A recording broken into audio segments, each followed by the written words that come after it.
वक्रतुण्ड महाकाय सूर्यकोटि समप्रभ निर्विघ्नं कुरु मे देव सर्वकार्येषु सर्वदा।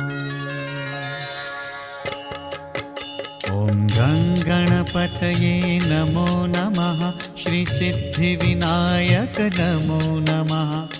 अष्टविनायक नमो नमः। गणपति बाप्पा मोरया।